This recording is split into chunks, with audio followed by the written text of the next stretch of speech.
Good afternoon, everyone. Yes, my name is Alex Reyes, and I have the distinct honor of serving as Chief of Staff and Senior Counsel for the Civil Rights Division, and it is my honor and pleasure to serve as your MC this afternoon for our commemorative program honoring the civil rights legacy of Dr. Martin Luther King Jr. Thank you for joining us. Before we begin, I want to welcome and thank Department of Justice leadership for joining us today. Thank you for our federal agency partners who are in attendance, and thank you to the civil rights leaders and community who join us today and who over the years have been steadfast partners and stakeholders. Also, thank you to members of Congress who are in attendance as well. In addition to honoring the legacy of Dr. King, we also gather to bid farewell to someone who's been a model of steadfastness and dedication to civil rights, a leader, a mentor, and a beacon of hope for many, Assistant Attorney General Kristen Clarke.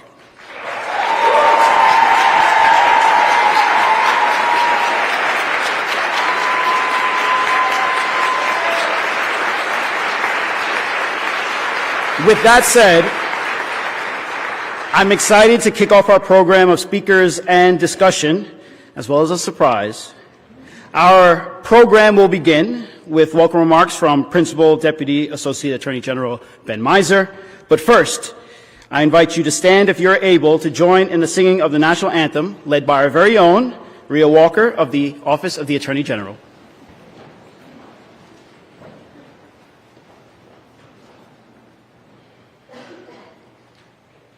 Oh, say, can you see by the dawn's early light what so proudly we hailed at the twilight's last gleaming, whose broad stripes and bright stars through the perilous fight o'er the ramparts we watched were so gallantly streaming, and the rockets red glare, the bombs bursting in air, gave proof through the night that our flag was still there.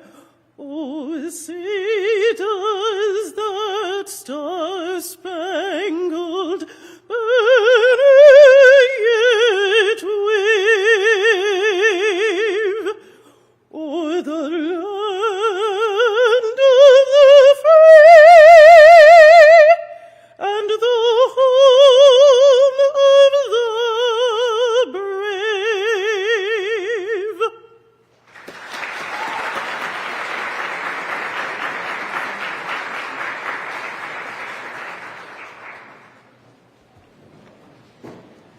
Good afternoon, everybody, and thank you, Rhea. That was beautiful. I want to welcome everyone who has joined us both from inside and outside the department. It's a phenomenal crowd, standing room only, and it's an honor to be here with you all today. In this room are committed attorneys, leaders, and advocates, people who are advancing the work necessary to achieving Dr. Martin Luther King Jr.'s vision. I've been fortunate to call many of you my colleagues for the last several years. Thank you for joining us, and thank you to the Civil Rights Division for organizing this event celebrating Dr. Martin Luther King Jr.'s legacy. As we reflect on Dr. King's vision, we acknowledge that his work and the work of his generation is far from finished. His dream did not stop at removing barriers to equality. He envisioned a society where all people enjoyed the benefits of equality and flourished together. His dream has inspired the Civil Rights Division for decades, and his words remain a guiding light. That light and that legacy, which are reflected in the department's mission and commitment to defending the civil rights of everyone, has been at the heart of the Civil Rights Division's work, and they will remain so. They will remain so because the mission of the department and the mission of the Civil Rights Division is to enforce the law in ways that safeguard the rights of everyone, especially those who have not enjoyed or do not now enjoy the full benefits of American democracy. The division has long been a rock in the fight for justice and equality. Anchored by its dedicated career professionals, it has remained steadfast in its pursuit of its mission, and it will keep doing so. The pace of the work and the progress I have seen the division make have been nothing short of astounding. Let's take hate crimes as just one example. We have charged more than 150 defendants with hate crimes over the last 4 years.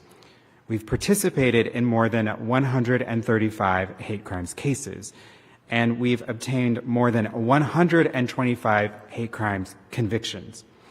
These charges, cases, and convictions send a message, not only to would-be criminals, but to the public at large, including to potential victims. The Justice Department will not tolerate bias-motivated violence, and offenders will be held accountable. The division's pattern or practice investigations of police departments have also sent a message. They've shown in no uncertain terms that tragedies like the deaths of Breonna Taylor, George Floyd, and Tyree Nichols cannot simply be pinned on problematic officers. These investigations have documented systemic failures and laid out clear roadmaps for reform. In police departments where consent decrees have had time to take effect, we've seen striking results. These cities see fewer uses of force, endure less violence, provide better training for officers, and safer streets for their communities. Police department culture can transform. Hate crimes prosecutions and pattern or practice investigations are just two of the many accomplishments of the Civil Rights Division. These accomplishments help move us forward into the world that Dr. King envisioned. But that world cannot and never has changed because of the work of government attorneys acting alone. So to the advocates in our midst, the grassroots leaders, organizers, educators, and activists, we need your engagement, your activism, and your vigilance. Thank you for everything you've already done, and thank you for all that you will continue to do to demand justice, shine a light on injustice, and push our nation toward the ideals that Dr. King so eloquently expressed. You have been essential partners, and I know that you will continue to stand with the department and for all Americans. Finally, before I close, I want to take a minute to express my gratitude to Assistant Attorney General Kristen Clarke for her steadfast leadership of the Civil Rights Division, which under her direction has done so much to advance equality for so many. Kristen, I've deeply appreciated our partnership and your tireless work. As we honor Dr. King's legacy today, let us also remember another important lesson that he taught us, that as we work to realize our shared vision, the path we take will not always be linear. We will experience setbacks. But of course, Dr. King was no stranger to setbacks.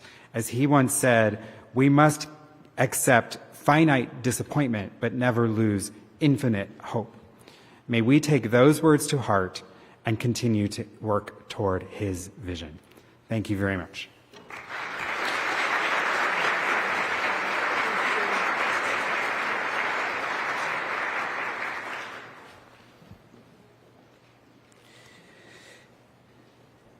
Thank you, Principal Deputy Associate Miser, for your thoughtful welcome remarks.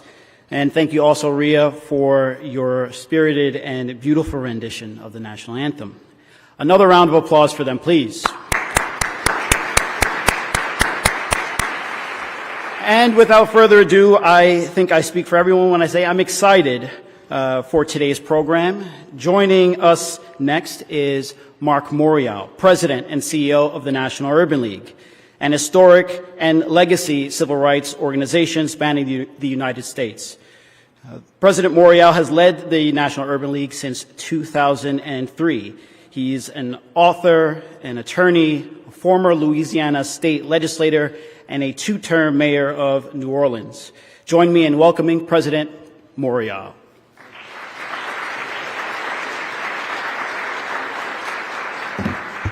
Thank you. First of all, good afternoon.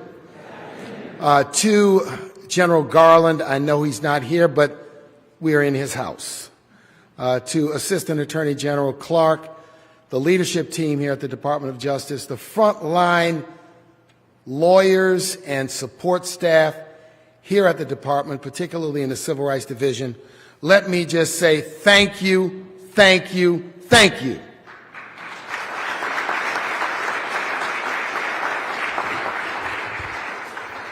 When we were little, there was a song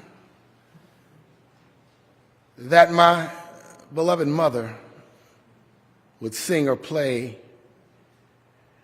and it went like this: all I want for Christmas is my 2 front teeth. All we wanted 4 years ago was a Justice Department and a Civil Rights Division and a leader who would enforce the law. The Civil Rights Division, birthed of the 1957 Civil Rights Act, was birthed in the crucible of incredible controversy. 3 years after Brown versus Board, in the shadow of the Little Rock 9, against the longest filibuster in American history by Strom Thurmond, President Johnson navigated what was, at that point, a bit of a watered-down bill through the Congress.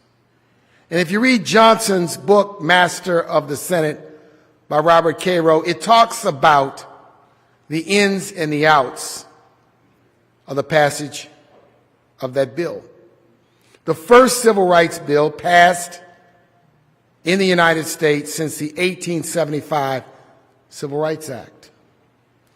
Now, the importance of that bill is it put the weight and the hand of the Department of Justice and the federal government on the enforcement of the then nascent civil rights laws in this country. Now, in 2025, nearly 70 years later, the work of Kristen Clarke and this team at the Justice Department stand as a testament to what happens when good law is enforced by competent, qualified, passionate, serious lawyers. Serious lawyers. And all we ever asked for was to enforce the law. Why? Because as we look back in history, those laws were not birthed from think tanks. Those laws were not birthed from simply academic exercises. Those laws were birthed from sweat and toil and marches and sit-ins and political recriminations, accusations, and passion.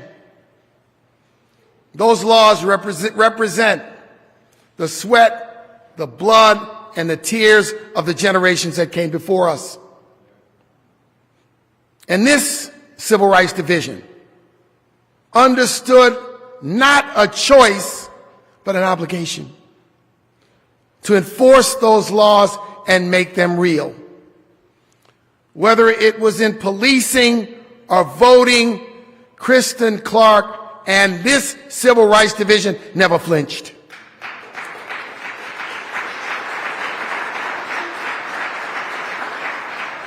Whether it was when the winds were howling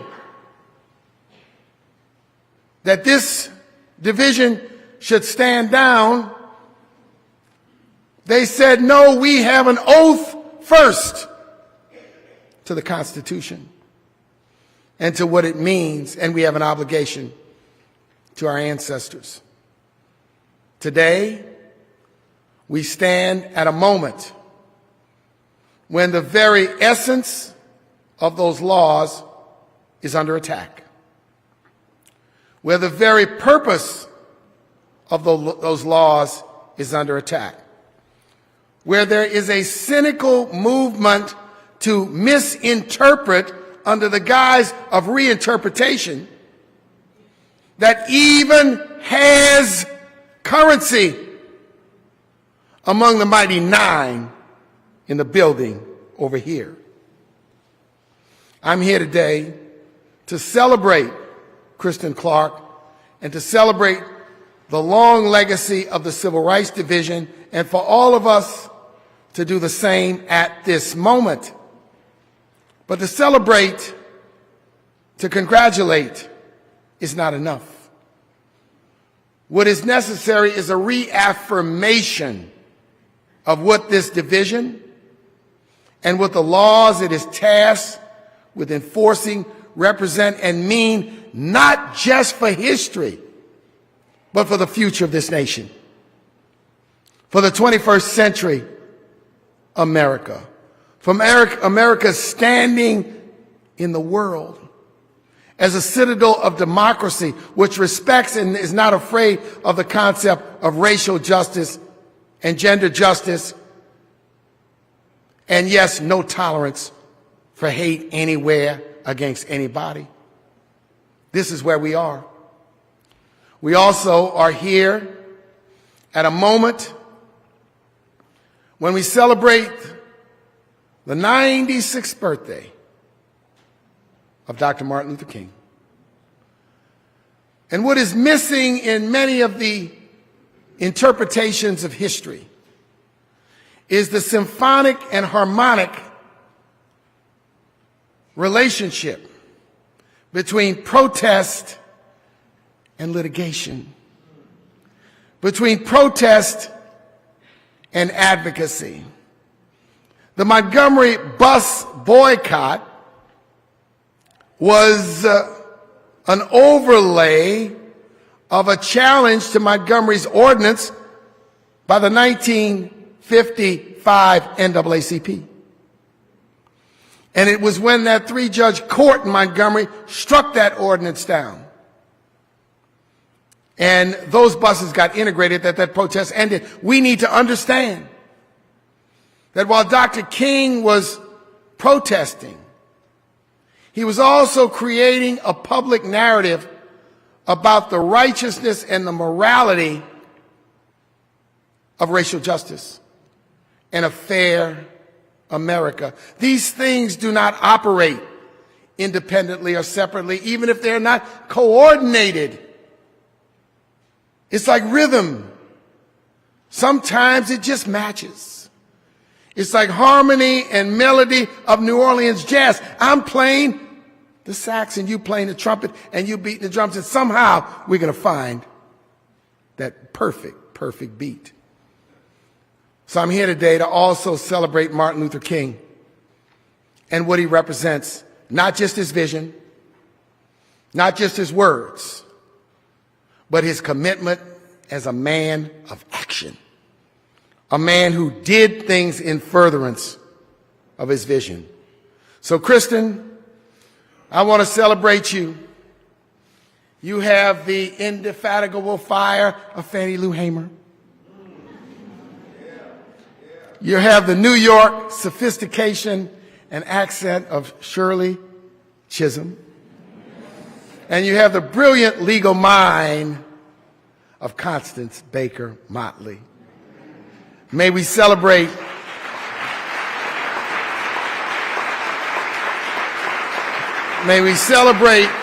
your work and your commitment for a job well done.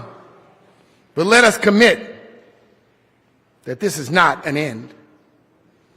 Let us commit that it is just a punctuation mark, and the next sentence, the next paragraph, and the next chapter begins today. God bless all of you who have been part of this work. All of us in the civil rights community celebrate it and join with it, and we are going to continue to be the wind beneath your wings here at the Justice Department as you fight ahead. Thank you very much.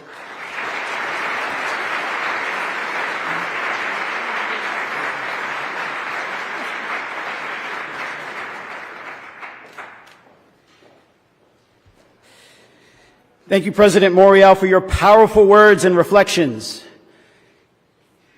In 1963, Dr. King published Strength to Love, a collection of sermons representing an important and reflective stage of his life's work. He ponders whatever affects one directly affects all indirectly. I can never be what I ought to be until you are who you ought to be. This is the interrelated structure of reality. There, Dr. King urged unity and mutuality within the movement. The year 1963, of course, was a pivotal one, including the Birmingham campaign, King's arrest, which led to the letter from Birmingham jail, and the 1963 March on Washington for Jobs and Freedom. 1963 is a year that embodies the power of strong coalition partnerships. In our next segment, we will reflect on the importance of interconnectedness. Now I welcome to the stage three powerful leaders across the civil rights landscape, fighting for justice, fairness, inclusion every day. First, Maya Berry, Executive Director of the Arab American Institute. Next, Jill Collin Jefferson, Founder and President of Julian. And Maria Town, President of the American Association of People with Disabilities. These three leaders will participate in a moderated discussion about partnership and leadership alongside Assistant Attorney General Kristen Clarke.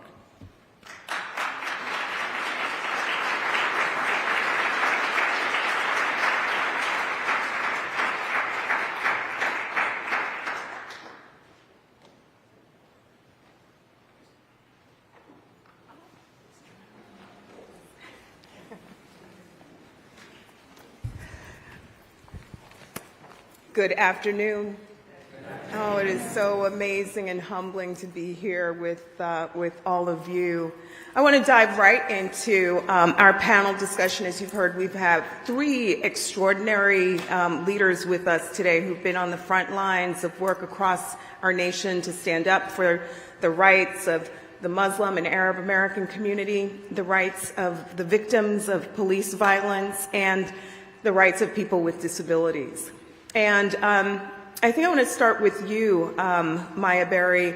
Why don't you maybe share a word with our audience about some of the most pressing issues that you feel the MASA community faces today, and talk a little bit about how you've been able to partner with the Civil Rights Division to carry out this work. Well, thank you so much, Assistant Attorney Clarke. I think the first thing I would point out, both representing Arab Americans as well as the American Muslim communities, is that there are Arab Americans who've been the subject of police brutality. There are Arab Americans who are disabled. There are Arab Americans who are black. There are Arab Americans who are women.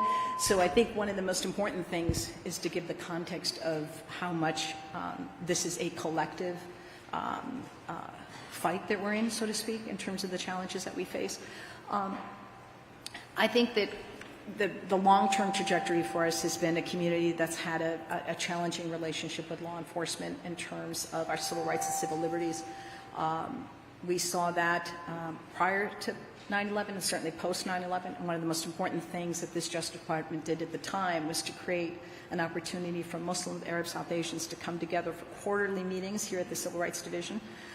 Regrettably, there was a period where that didn't happen, and under your leadership, you immediately resumed that conversation and those meetings, and it's been a critical opportunity for us to be able to raise the concerns, whether it's on basic protection of rights, including, I can't talk about voting and the importance of that, language access, the importance of the way immigration law is and is not applied to certain communities, the threat of viewing a community under a national security lens versus the importance of protecting our civil rights equally. So all of those issues come to play, and to be here with a focus on justice is, I think, how we address everybody's rights in terms of protecting them.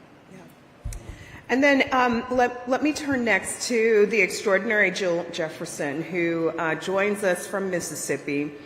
Jill, you founded Julian, named after the extraordinary civil rights leader Julian Bond. Your organization attacks discrimination in all forms, using every tool in the toolbox, from advocacy to technology solutions. And you have used Southern-based organizing in a really remarkable way to help create trust with residents, especially in small rural areas in your state. I'm wondering if you can talk a little bit about how trust that was built with people led to the residents of Lexington, Mississippi, rising up and reporting instances of discriminatory policing that you faced in your community. Yes, of course, AG Clarke. So, a place to start that so many people don't know about is that there are places in America where if you are black or brown, when you reach the city limits or you reach the county limits, your constitutional rights cease to exist. These are places in the backwoods of Mississippi, Alabama, Georgia, other places across the Midwest. These are places where the media doesn't go. These are places where most nonprofits don't know about. These are places where attorneys often don't go because there's no money to be made off the people there. And so, in these places, usually the biggest gang is the police. I am from a place like that. In places like that, there is no one to rescue you. And so, and the work that we did and the way that you and I met was through one of these places called Lexington, Mississippi. In Lexington, the police abuse was so rampant that they were using fines, using the jail as a debtor's prison. One woman, she was stopped in a roadblock. They made her get out of her car, they threw her to the ground, they tased her, they broke her finger and they arrested her, all because she owed a fine to the city. Another woman was pregnant. The chief of police purposely stuck his foot out in front of her and made her fall on her belly, and she suffered a miscarriage later that night. Another woman was an elderly black woman who the police broke into her house, maced her, took her to the fire station, which doubled as the police station, and hosed her down with a fire hose on full blast.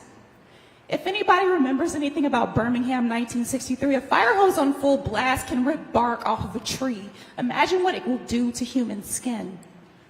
So these are the stories that were coming out of Lexington, the things that we were dealing with when we came to you. And before we came to you, we tried everything. We went to state authorities. The Attorney General's office told us to call the FBI. We called the FBI over and over again, and they consistently sided with the police. And finally, I came to Washington, and you listened to us. You listened to what this community had to say. And in this, we partnered together when we got these stories from this community, embedding ourselves in the community, listening to what people have to say. In all of this work, it feels so often like you are shouting into an empty forest. But you heard us. You came and you listened. On a personal note, when I was in jail, I wrote a letter to you and the guards got it out to you. And you came, you helped, and you found this investigation, and these findings are incredible for moving forward. So I want to thank you so much for that, AG Clarke.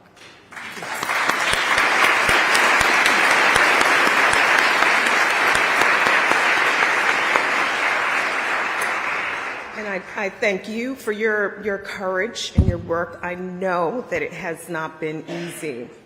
And your voice and your advocacy prompted the extraordinary career attorneys of the Civil Rights Division to open a 2-year investigation into the police department. We found exactly what you told us, that fines and fees are imposed on poor people, mostly black, who cannot pay those fees, that there are illegal arrests, brutal and unnecessary force, people who are punished for their poverty. You talked a little bit about the findings. I'm wondering if you can talk a little bit about how you anticipate the department's work being helpful in your own work and advocacy to push for reform in Lexington and beyond? Of course, of course. So, first off, you all investigated the smallest police department in the history of DOJ. You looked at the places where other people do not look. And what you have given us with this findings report is a blueprint that we can use to replicate this across small towns and rural areas in the United States. The thing about Lexington, the beautiful thing about this findings report, as you have noted, is that over 50% of the police forces in America look like Lexington's, with 10 officers or less. They face so many of the same issues. We can take this model that we have used in Lexington and we can replicate it. And beyond that, what I can say is that in replicating it and doing this work, the next 4 years we don't know what it's going to look like. But as John Lewis said, we cannot get lost in a sea of despair. This is a moment where it is time for a new strategic civil rights movement, not just protesting. And it's also time for a new Civil Rights Act. I would be remiss if I didn't say in all of this, especially because it's in honor of MLK and in honor of all of this, I think about John Doe and the Civil Rights Movement, how he calmed a mob after the assassination of Medgar Evers, how he marched ahead of the foot soldiers in the Selma to Montgomery March, how he prosecuted some of the most consequential hate crimes in history, and you have carried on that legacy. You have been the most consequential AAG since, and I appreciate you for that.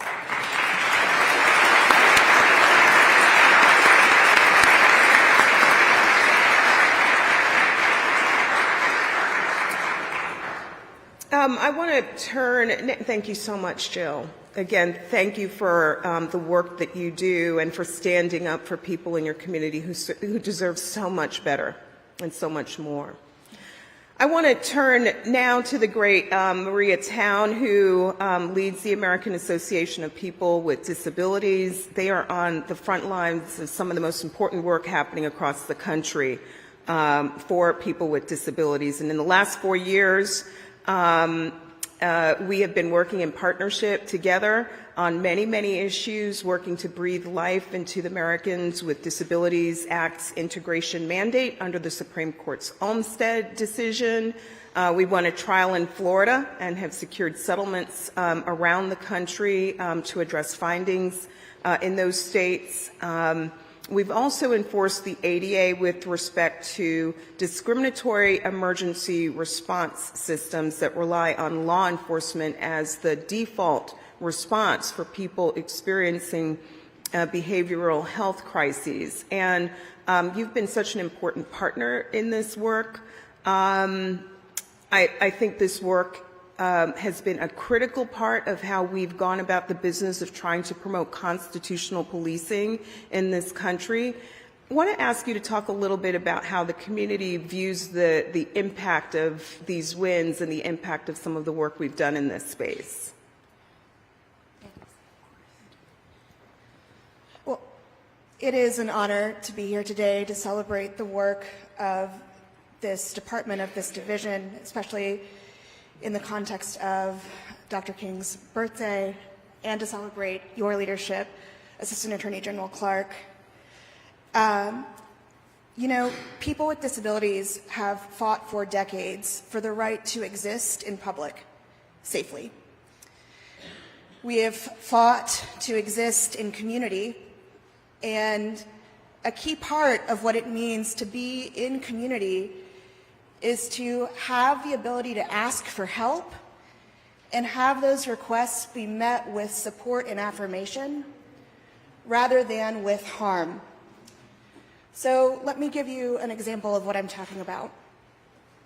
In Florida, families of children with disabilities and complex medical needs, when they reached out to the state for assistance and for care for their children, the requests of these families were met with, your child is too disabled. Your child's needs are too significant. The only option that you have is to place them in a nursing home. We're talking toddlers. It should go without saying that children deserve to be raised with their families and in the communities that love them. And this department said, of course that's true. You pursued a court order that you won, and the state was required to create a transition plan to deinstitutionalize the hundreds of children that had gone into nursing homes over a number of years. And it was required to create new resources for families so they could make informed decisions about supporting their children and supporting the overall goals of their family. Now, we're talking about this in the context of kids, but honestly, the same is true for any disabled person, no matter how old they are, right? This means that older adults with disabilities also should not be forced into nursing homes or other institutions and should be able to receive the care and support they need to live at home. And it has been amazing to see the Civil Rights Division take on claims across the country to address this institutional bias and to make Olmsted real. Now, connecting this to the issue of emergency supports that you mentioned, right? So many of the deaths at the hands of police are people with disabilities. In fact, recent data showed that 50% of the people who die at the hands of police are people with disabilities. And often, police engage because they are responding to a call, not of crime or wrongdoing, but of someone who is in crisis. A family may call for support for their 15-year-old autistic son, who then, within a matter of moments, winds up dead. It was incredible for me to hear you know yourself that police were not only an inadequate response to mental health crisis, but also unsafe, noting that people should, if they call 911 in response to a heart attack, they get an ambulance. Why shouldn't the same thing be true for mental or behavioral health? Ultimately, what this trend has caused is that people with disabilities and their families who need help don't seek it because they're afraid of risking further harm. And it makes not only all of us as individuals, but also our communities less safe. The department has taken on this trend in places from DC to Minnesota, and it has been amazing to see. It has not only been transformational, but it has also been validating. You know, the Americans with Disabilities Act is 34 years old. The Olmsted decision is 25. And yet we still face these systemic barriers. We are still forced to be segregated. And what your leadership has done has affirmed that the inclusive reality that disabled people have believed in for so long is possible, and we have the tools that we need to create it with the right leaders. Thank you. Thank you.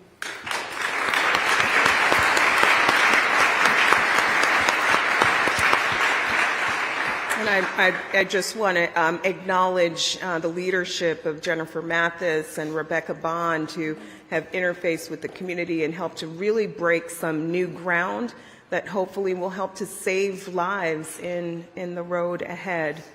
Maya, I want to come back to you. We've been talking about the need for responsive policing, but let me pivot now to talk a little bit about hate crimes, because we've most certainly seen a surge in the reports of hate crimes and impacting the Arab community, also the Asian American community, the Black American community, and more. Wondering if you can talk a little bit about your work to build more responsive policing and how that can lead to more effective prosecution of hate crimes in the road ahead. Yeah, regrettably, the surge in hate.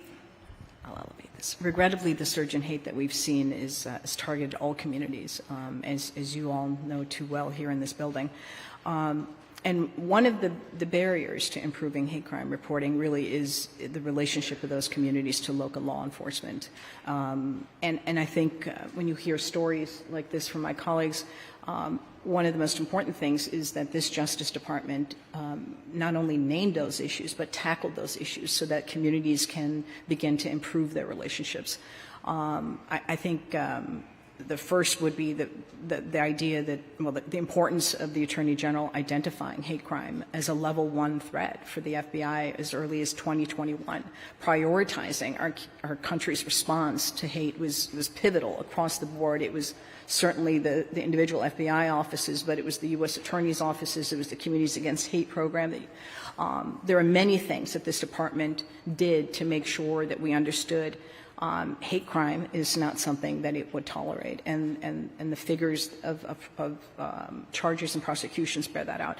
But I think the other piece of it that's important is to improve individual communities' ability to report hate. Something as important as creating a law enforcement accountability database so that the department understanding there are issues there will give signals to local communities that they see the problem, there are remedies in place, and we will do what we can to overcome those barriers. So there's many things that need to be done, including getting to the point of mandatory hate crime reporting. The transition to NIBRS has been very significant. So there's a lot there, but the improvement of communities trusting their government as one responsive to those needs, and the idea that, I mean, it gets said a lot here, but I'll say it, protect and serve is equally applied to everyone. Yeah.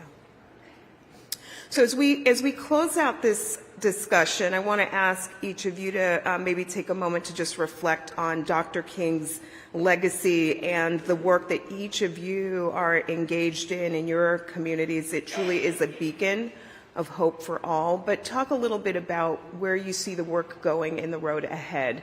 And Maria, why don't we start with you? So this is probably going to sound very technical, but I want to shout out one of the most significant things that I think has happened during this administration, which is standards for website accessibility. How many of you can honestly say in the past 24 hours that you have not used a website or app? No one.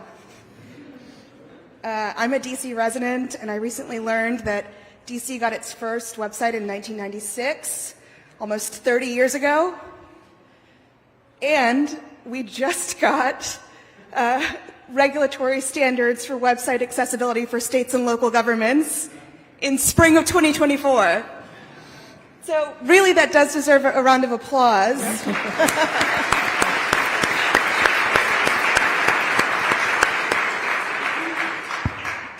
Because what this means is people with disabilities will have equal access to information about voting, emergencies. We no longer have to spend hours and hours and hours just trying to pay our bills. And it really creates a path towards what will hopefully be a Title III rule on website accessibility. So all covered entities under the ADA will have to become compliant. And technology holds such promise for disabled people, but we will never be able to fully appreciate that promise if we don't establish accessibility and inclusion standards in this sphere. Thank you. Thank you. You know, what I think is ahead, first off, I think all the leaders need to come together and strategize a new civil rights movement. We need a new Civil Rights Act. There are so many rights, so many things that are left out, so many people who are left out and forgotten. And what I also really hope is next that you have ushered in is women leading the charge in this. Because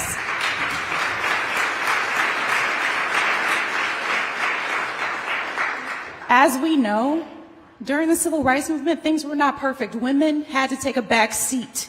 Only Mahalia Jackson was allowed to even touch the podium at the March on Washington in 1963. It has always been women to lead the charge in this work, yet we are always relegated to the back. And so I thank you for seeing us, for having this panel, and I hope that the media, I hope that the nation sees this work that we are doing, because ignoring us ignores the communities, ignores the voices of so many people. And so you open the door to make that happen. So I hope that this is the next step. Yeah. Thank you, Jill.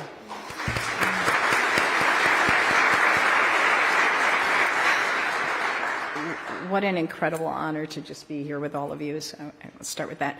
I was telling a colleague that I was being a bit too informal in my comments in this building, and I was like, check myself before I come on the stage in front of a microphone.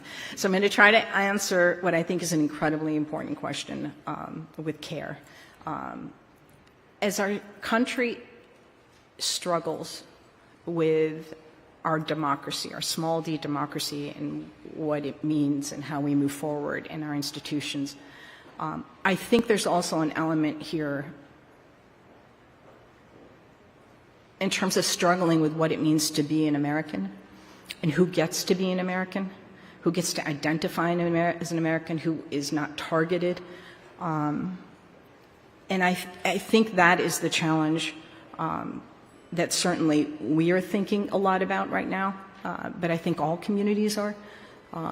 If you want to have a policy of mass deportations, I don't know how a colleague at your local McDonald's is not going to, find a way to target the black and brown employees of that institution. I don't know how a young student on campus advocating for what they believe is right is not going to be targeted. I don't know if we don't prioritize hate crime laws and enforcement against all communities, no matter how they identify, no matter who they are. I think that's the trepidation and the heaviness that I am certainly experiencing working in a civil rights advocacy organization at this time. And like my colleagues have echoed, it's been incredible to have a Justice Department that has prioritized our laws.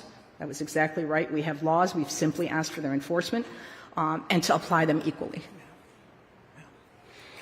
The federal government does not get this work done on its own. We do it in partnership with extraordinary leaders like these three women. And, Mark Morial talked about Constance Baker Motley and Shirley Chisholm. You all proudly carry their torches forward. I thank you for all that you do to make our nation more just and more equitable. It's been such a privilege to get to work alongside you. Please join me in thanking these three extraordinary leaders. Thank you so much.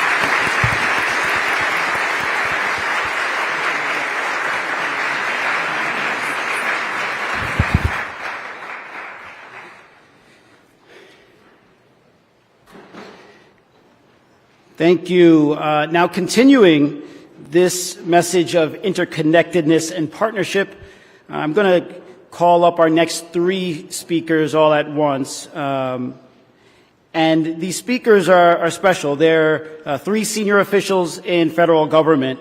First is Aaron Kiak, Deputy Special Envoy to monitor and combat anti-Semitism at the U.S. Department of State, speaking on behalf of Ambassador Deborah Lipstadt, an historian, academic, and author who was confirmed by the U.S. Senate in 2022 to serve as Special Envoy to advance U.S. foreign policy to counter anti-Semitism around the world. Next, I will call Catherine Lehman, Assistant Secretary for Civil Rights at the U.S. Department of Education, who has served in this role twice.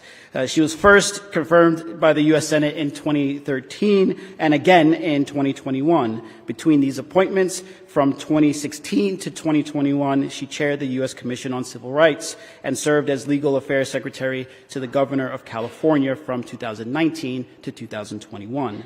And finally, Director Rohit Chopra, who joins us from the Consumer Financial Protection Bureau, a unit charged with protecting families and businesses from illegal practices, ensuring fairness, transparency, and competitiveness in the market for consumer financial products and services. Prior to this role, Director Chopra was confirmed by the U.S. Senate as a commissioner on the Federal Trade Commission in 2018.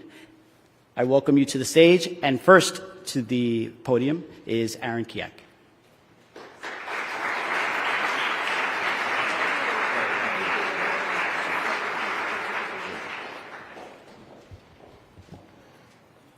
Well, first, Ambassador Lipstadt deeply regrets that she wasn't able to make it. And I do see a lot of Washington, D.C. experience in the room. But except for my fellow deputies and former deputies, it's hard to understand the unique and esteemed responsibility of filling in for a principal and being eminently disappointing. So thank you for having me here today. Dr. Martin Luther King Day reminds us of the enduring struggle for justice and equality. His unwavering commitment to justice and equality paved the way for civil rights efforts, as we've been hearing, and he held true to the creed that injustice anywhere is a threat to justice everywhere, as a guiding principle in countering all forms of hate, of course, including anti-Semitism. His legacy has influenced national efforts to combat hate, and that also helped inform our administration's first ever national strategy to combat anti-Semitism. It's a strategy that includes 100 concrete actions for government agencies and civil society, embodying the values Dr. King championed of taking action to counter societal hatred. And of course, Kristen embodies Dr. King's legacy in her fight against all forms of hate. And I just want to speak briefly about her fight against this particular form of hate, anti-Semitism. So with Kristen Clarke at the helm, Civil Rights Division, and just Kristen, I just want to make sure I go through the full list because there were some times when we were talking during her Senate confirmation where not everyone understood her full commitment. She's not just committed to it, she's a champion in the fight against anti-Semitism. And in her role, she's combated hate crimes that target people and communities because of race, ethnicity, or national origin. She's confronted acts of violence targeting Jewish communities, including convicting the men who murdered congregants of the Tree of Life at Chabad in Poway. She's prosecuted members of white supremacist groups for victimizing black and Jewish people by vandalizing properties and defacing synagogues with neo-Nazi symbols in Michigan and New Jersey. She's prosecuted online violent threats to commit mass shootings targeting Jewish people in Michigan and New York. The Civil Rights Division has also vigorously protected religious land use rights by enforcing laws that prevent religious discrimination in schools, housing, places of public accommodation, prisons, and workplaces. The Civil Rights Division has built trust across diverse and underserved communities, such as launching the United Against Hate Community Outreach and Engagement Program. The program has reached more than 18,000 people in all 94 U.S. Attorney offices. The division has convened stakeholder meetings for Jewish leaders, Muslim leaders, Arabs, South Asian, Sikh, and Hindu community leaders to engage directly with the Civil Rights Division and its attorneys. Also, I just want to take a point of personal privilege to give a shout out to a small group of fellow ninjas sitting right over there who fought like hell to make sure that Kristen got through her Senate confirmation process. Without that kind of work, none of this is possible. So we want to carry, you know what, actually, why don't you all stand up real quick? And then we can applaud them again. We must carry forward MLK's legacy to counter hatred and promote justice. And may God bless Kristen's work and all of our work to make the world a little less imperfect for everyone. Thank you.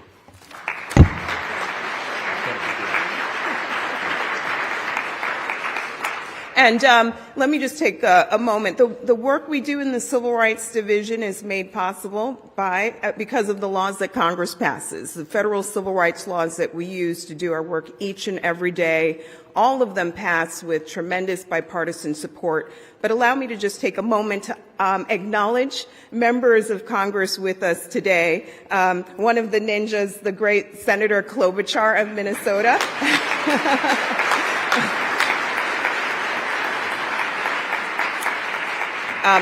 House Member Mary Gay Scanlon of Pennsylvania, and former Senator Doug Jones of Alabama.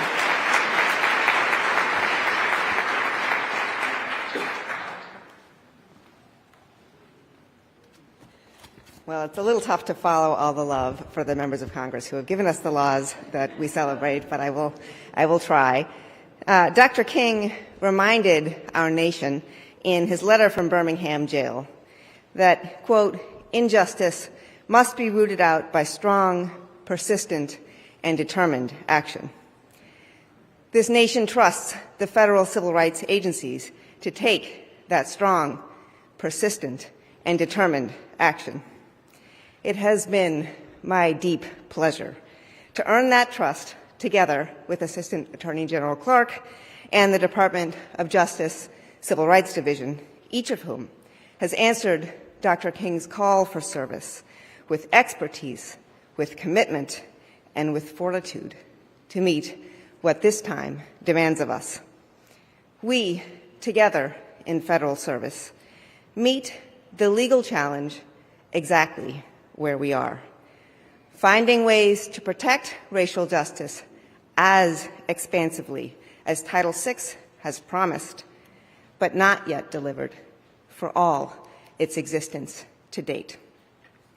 From issuing joint guidance between the Department of Education's Office for Civil Rights, which I lead, and the Department of Justice Civil Rights Division regarding lawful use of race when opening doors of opportunity in selective college admissions following the Supreme Court's decision in Students for Fair Admissions, and issuing a joint resource regarding non-discrimination with respect to race and national origin in imposing discipline in schools, to the spade work of ensuring that the Title VI guarantee is the actual experience at the desktop for students in schools all over this nation, and thousands of case resolutions in recent years.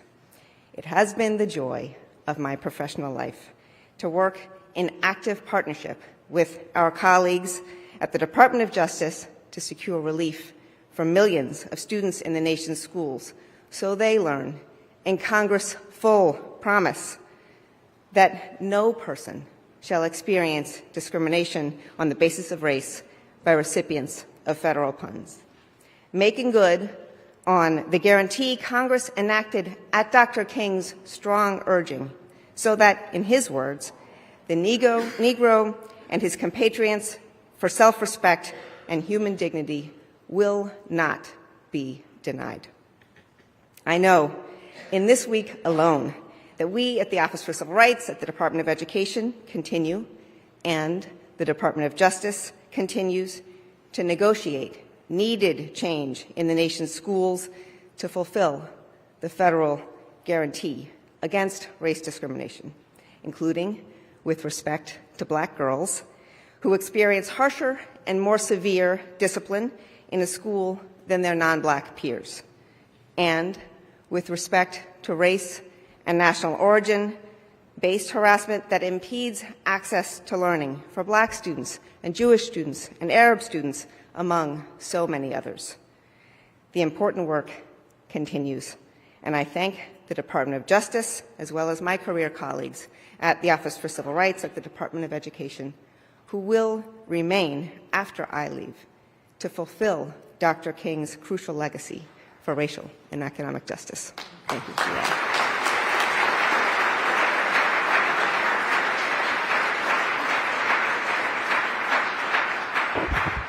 Good afternoon, everybody. Let me ask the Assistant Attorney General to sit here. I never want to turn my back to her. So, we have been through some crises in the past 20 years, and you know, we heard earlier about the passage of the Civil Rights Act, the Fair Housing Act, and other really important laws. And you know, every year we got a little bit of improvement in shrinking that racial wealth gap and other disparities. But in 2008, a subprime mortgage crisis actually wiped away all of those gains. Trillions of dollars disappearing, overwhelmingly falling in neighborhoods that were the same exact ones where those red lines were drawn. And one of the things that we always have to remember about civil rights is it's about power and who has power and who doesn't. And whether we like it or not, in our country, money is inextricably linked to power. We have a system that we call the American dream. And you know, we heard on the last panel from Maya, what does it mean now to be an American, and who is that dream for? So when we think about people's economic lives, the bare ability to put a roof over their head, to feed their family. We do not want it to be tainted by the pickpocket of discrimination. So one of the things that the Assistant Attorney General made crystal clear is that civil rights enforcement is not just the purview of the Department of Justice. It is the purview of every single agency in our federal government. And that really means that agencies like mine, the CFPB, we have to use our tools and our weaponry together to prosecute those crimes. And I'm really proud to say that under Assistant Attorney General Clarke, we have once again prosecuted modern-day redlining. Redlining drains the wealth from too many neighborhoods, and really, we cannot live in a fictional life where we think that that is part of the past. And one of our other goals was to think about the future. And there is something that we also focused on. It's called digital redlining.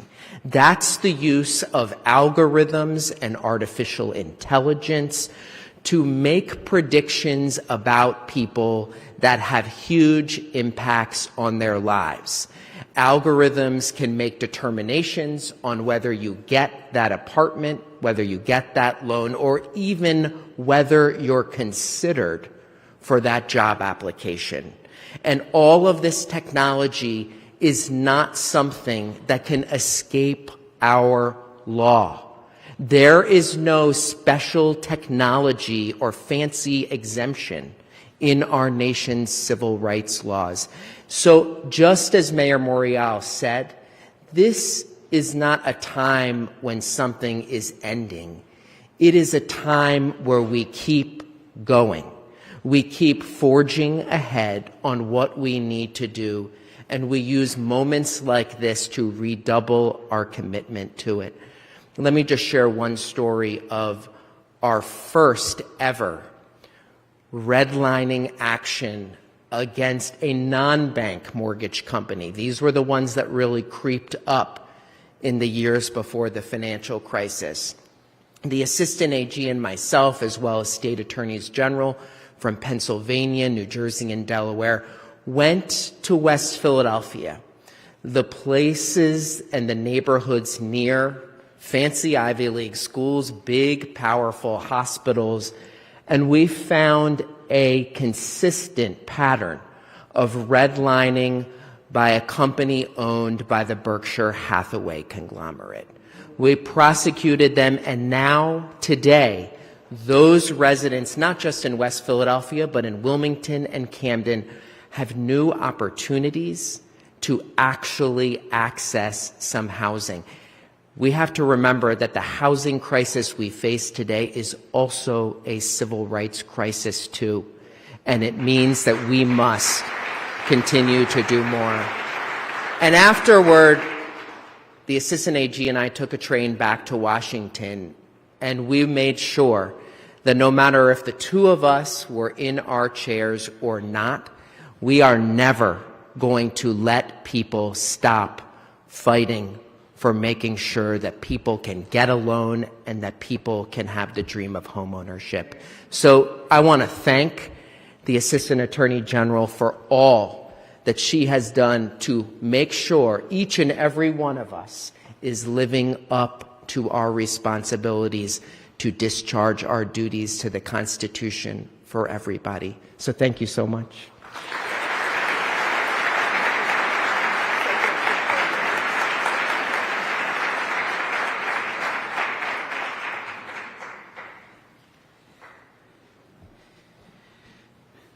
Thank you to Deputy Special Envoy Kiak, to Director Chopra, and Assistant Secretary Lehman. Next, I have a surprise for Assistant Attorney General Clarke, and this is a thank you from various partners across the civil rights community. what you'll see is a video montage about the legacy of Dr. Martin Luther King and the contributions that you made to his legacy of civil rights.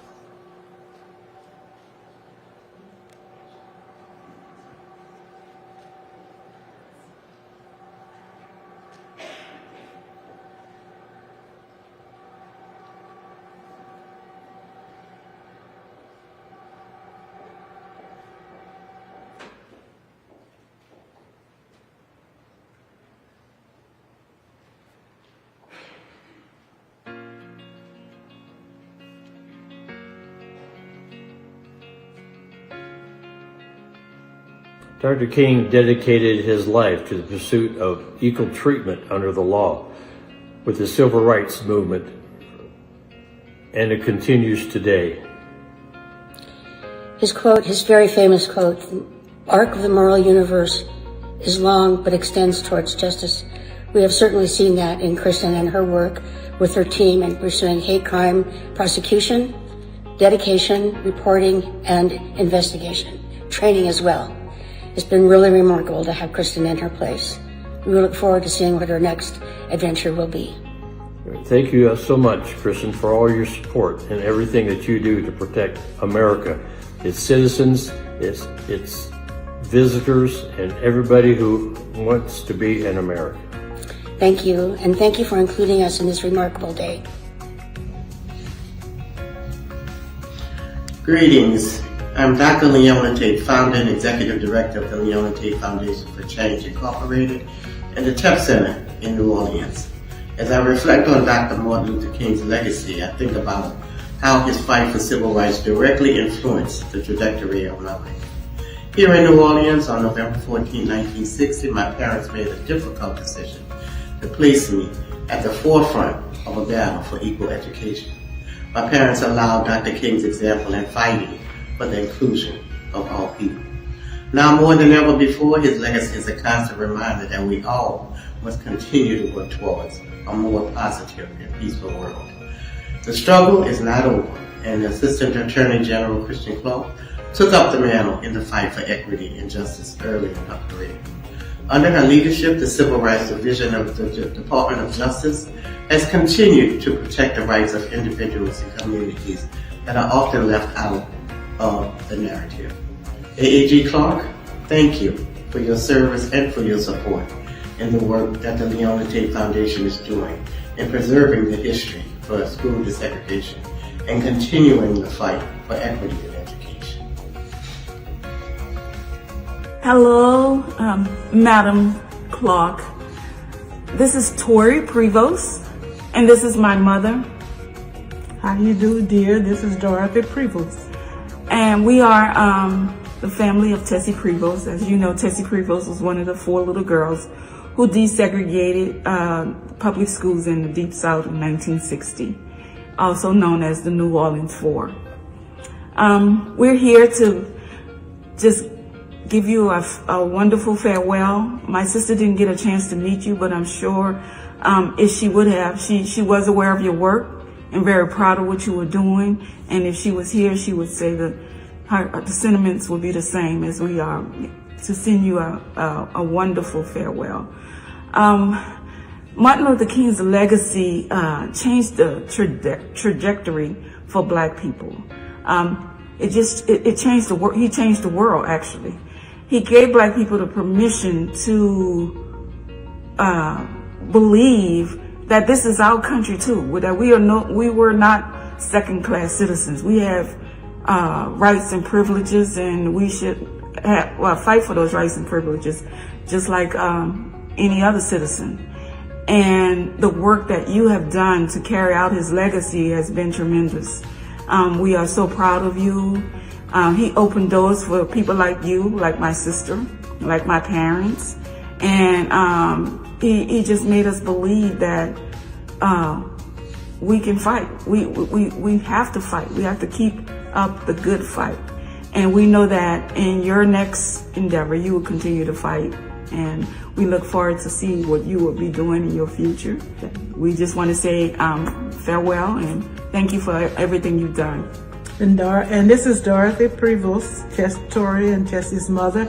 And we praying for you, and just keep up the good work. Okay. And may God bless you. Farewell, my dear.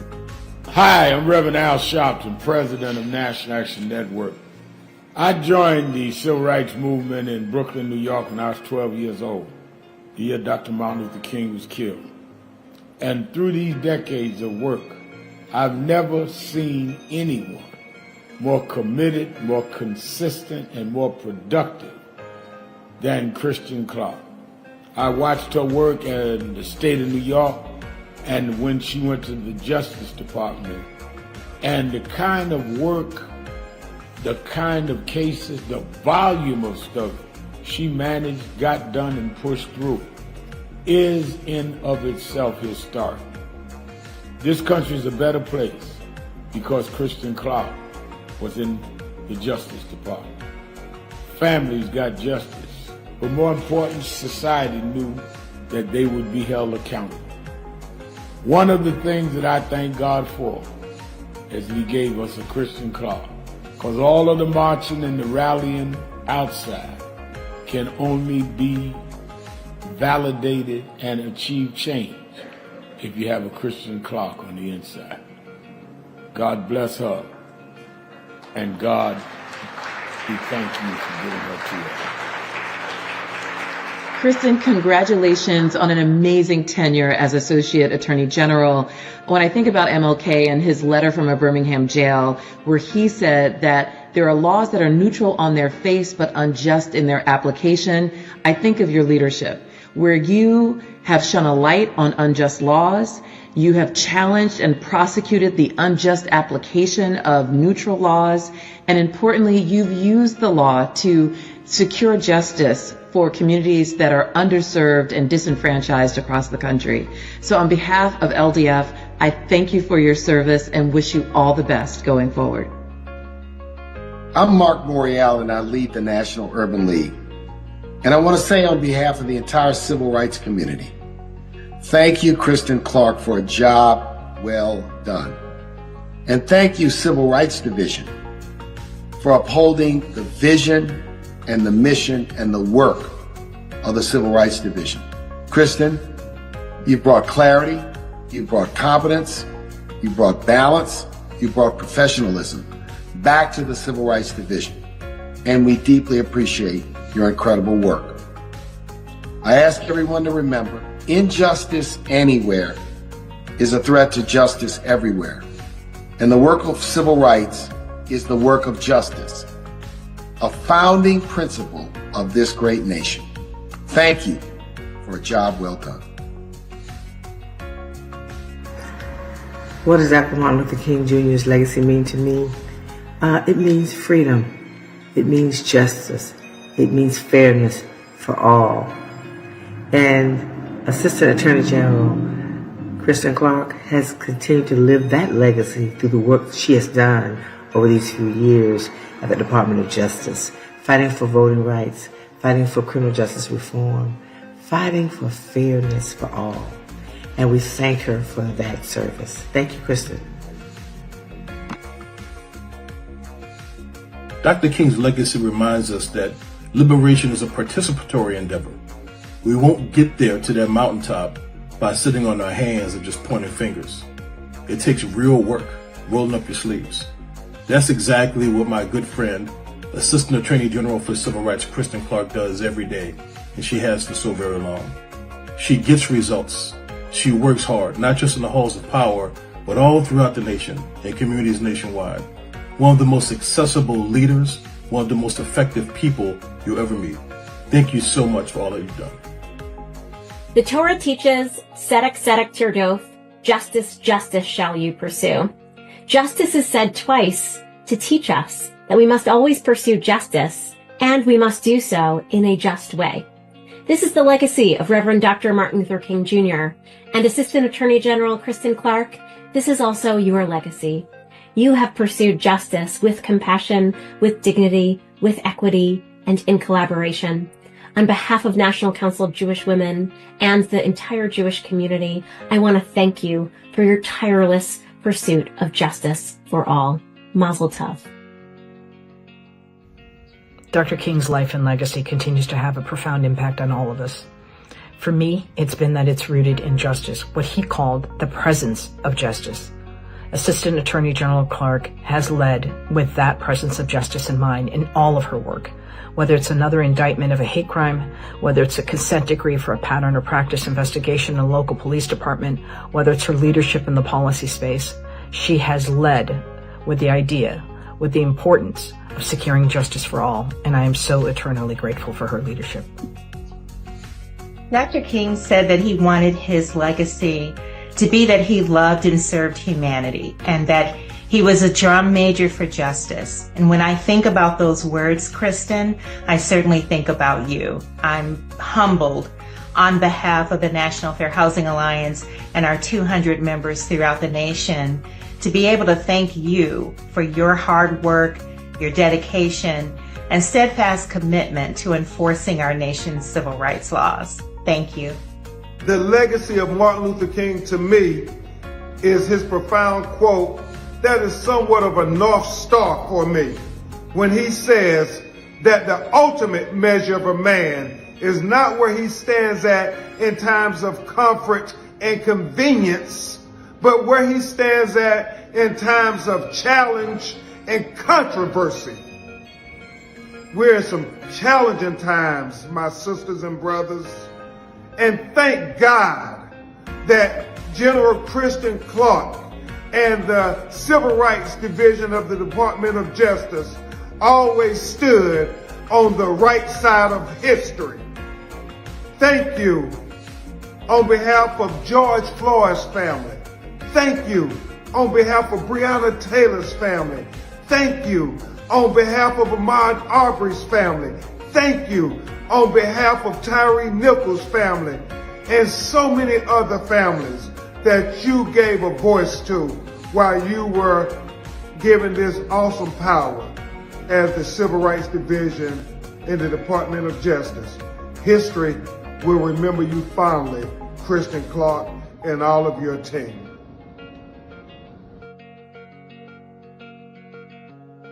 Hello there. When I think about Martin Luther King Jr.'s civil rights legacy, the first thing I think of is the beloved community, a vision where everyone can share in the wealth of our nation and of our world, and a vision where all forms of discrimination are replaced with inclusion. The beloved community was not a utopian ideal for Dr. King. It was a realistic, achievable goal, and Assistant Attorney General Clarke's work has made the possibility of a beloved community a reality for so many people with disabilities. With her leadership, the Department of Justice's Civil Rights Division has taken aggressive action in ensuring people with disabilities can live safely in our homes and in our communities and not in institutions. And she has ensured that when disabled people are in community, we can contribute meaningfully to our country's larger civic body by making voting, employment, and mental health services more inclusive and accessible. Thank you, Assistant Attorney General Clarke. I bring greetings on behalf of the National Organization of Black Law Enforcement Executives, NOBLE. My name is Dwayne Crawford, and I'm Executive Director. When I think of Dr. Martin Luther King Jr., what I think about is his commitment to service, his commitment to justice, and his real commitment to America's promise. When I think of the work and dedication by Assistant Attorney General Kristen Clarke, I thank her for ensuring equity and fairness and justice and accountability for all of America's citizens. I want to thank her so much for her hard work and for doing an amazing job, and I wish you Godspeed in your future endeavors. To achieve real justice in this country, passing laws isn't enough. We need active and effective enforcement to make sure states, cities, and towns actually follow those laws. Under the leadership of Assistant Attorney General Kristen Clarke, the Civil Rights Division has worked to uphold Dr. King's vision of a society defined by racial justice and equality. From efforts to preserve access to the ballot box and combat voter suppression, to ensure law enforcement accountability, to prevent abuses in detention facilities and prisons, and to hold individuals and groups accountable for hate-motivated crimes. Kristen Clarke has made the Civil Rights Division an effective partner and vitally important agency. We are grateful for her leadership and vision. She will be missed. Dr. King believed in the intersection of civil rights and economic rights. That's what he was focused on. Too often we don't talk about that. So the work that Kristen Clarke has done with the Department of Justice and the Civil Rights Division has focused on both of those. When you look at the prosecution of cops, when you look at jailers, when you look at folks who committed hate crimes, but also when you look at mortgage lending, when you look at racial discrimination, when it comes to redlining, those things all merge together. And so the last 4 years have been hugely critical. So congratulations to Kristen Clarke and her team for an amazing work, and I dare say the most effective Department of Justice Civil Rights Division since the days of Robert F. Kennedy.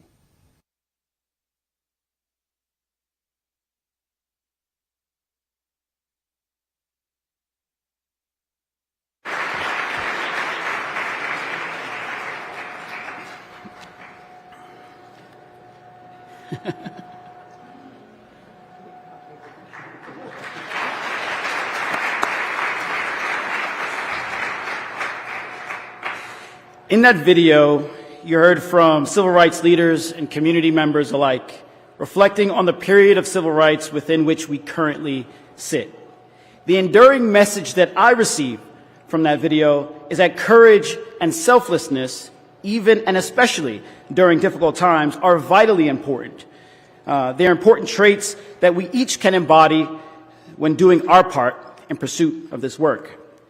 In 1957, following the Montgomery bus boycott, and as Dr. King's leadership philosophy of love, service, and nonviolence took hold, he delivered a sermon at Dexter Avenue Baptist Church in Montgomery, Alabama. In that sermon, he posits, life's most persistent and urgent question is, what have you done for others? 10 years later, in 1967, at the Southern Christian Leadership Conference's annual convening, Dr. King said that change does not roll in on the wheels of inevitability, but comes through continuous struggle. And so we must straighten our backs and work for freedom. As we pivot towards the end of tonight's program, we will focus on Dr. King's philosophy of leadership, requiring relentless effort. To help us do that, our next speaker will be Attorney Ben Crump. For years, Attorney Crump has represented victims and families specializing in civil rights and catastrophic personal injury cases. And he will be followed by Derek Johnson, President and CEO of the venerable NAACP. President Johnson, who is an attorney, guest lecturer at Harvard Law School, and an adjunct professor at Tougaloo College, has served as president since 2017, leading the organization's fight to lift systemic racial barriers to ensure public policy rooted in equity. First, Attorney Crump.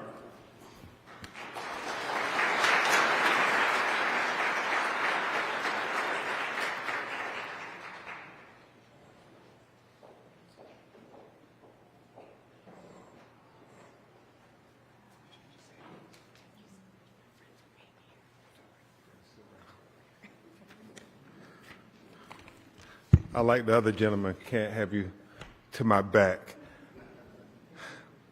I'm very humbled to be here at this great institution, the Department of Justice, but not just because it's an institution, but for what the ideals the institution stands for. This notion of liberty and justice for all. This notion, equal justice under the law. And this notion that my personal hero, Thurgood Marshall, always declared, making the Constitution real for all Americans, whether black, white, or brown. That's why I'm humbled to be here in this institution. The ideals for which it stands. I'm also humbled because we're on the eve of Dr. King's birthday, where we remember the greatest characters of our nation, of our society, of our community, but most importantly, of humanity. And I am humbled to give flowers to my dear friend and sister, AAG Kristen Clarke.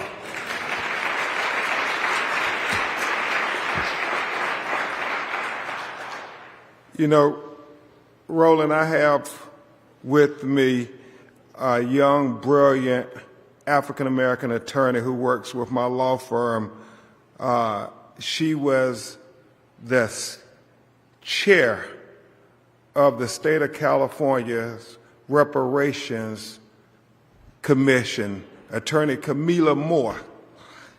And I remember talking to her, Kristen, and, you know, sometimes when you're friends and you don't really completely understand how revered your friends are, Derek, Janaea, you know, many of you out there. But I was taken aback when Camila said, man, Assistant Attorney General Clarke, she's such a historic trailblazer. I mean, you are inspiring so many young people, the next generation of great civil rights lawyers, especially Jill, I would say, inspiring so many young women to be the next great champions of justice.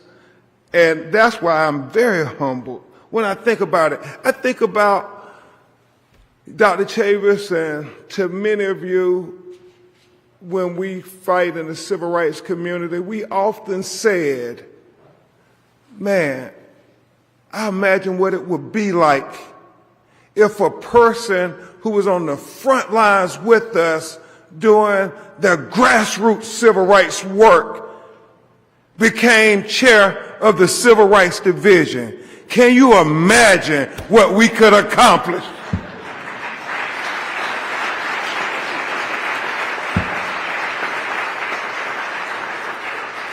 Could you just imagine what we could accomplish? And my God, you've accomplished so much in these mere 4 years. AAG Clarke, I think about Dr. King oftentimes when we talk about the law and how we use this instrument. I believe that we should always use it for an instrument of good, but there are many who believe it should be used as a weapon of oppression. Dr. King said in his letter from the Birmingham jail, which I believe is one of the most incredible documents ever written in the course of human history, Ryan. In that jail, everybody remembers he said, injustice anywhere is a threat to justice everywhere.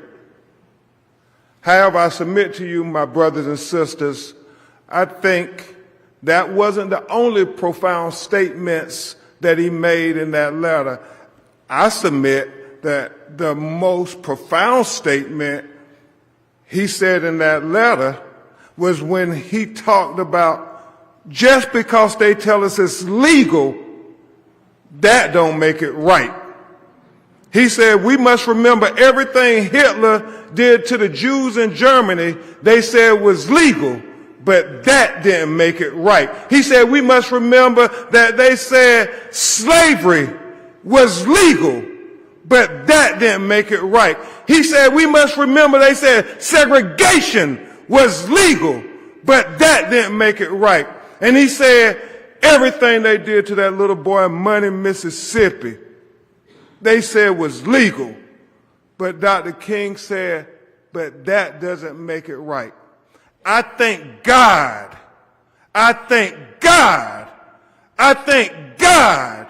that when the local officials said what they did to George Floyd was legal, that Kristen Clarke and the Civil Rights Division said that don't make it right.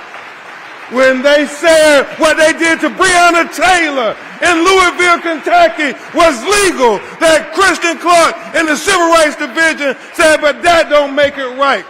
What they did to Ahmaud Arbery when they lynched him in Brunswick, Georgia, and they said that was legal, that Kristen Clarke and the Civil Rights Division said that didn't make it right. And when they beat Tyree Nichols to death,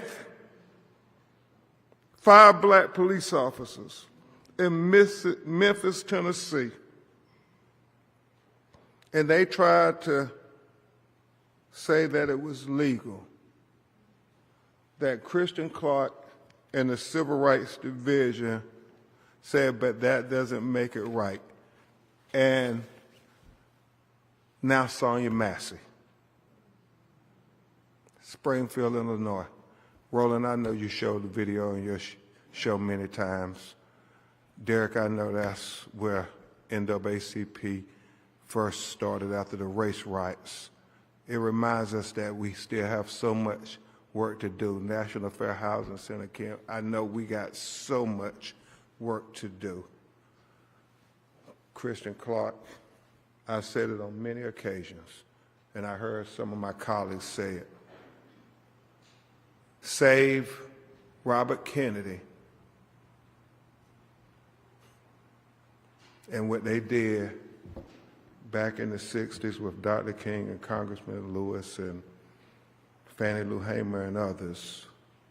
I cannot think of a Justice Department and Civil Rights Division that has done more to make the Constitution real for all Americans.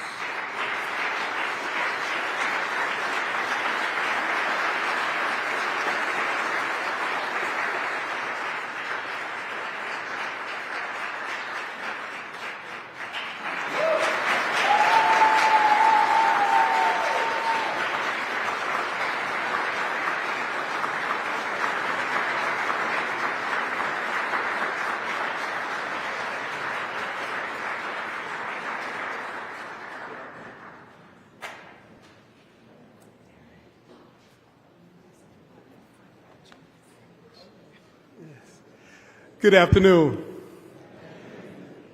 There was an elder who was explaining to me the definition of character. And he said that character is what you do in the dark when no one is watching. And some people have character while other people are characters. I know now I can go back to that elder and give an example of someone who has character, and that is Kristen Clarke. Someone who truly in the dark, because I don't think she's asleep. Because if you're like me, you receive notices from this office all the time, 24 hours. Which is a beautiful thing because for individuals like Janae or Damon, they can do the other part of the civil rights work and not have to act as if there was a civil rights division and advocating for the work that needs to get done because we had a civil rights lawyer sitting in the seat doing the work with character.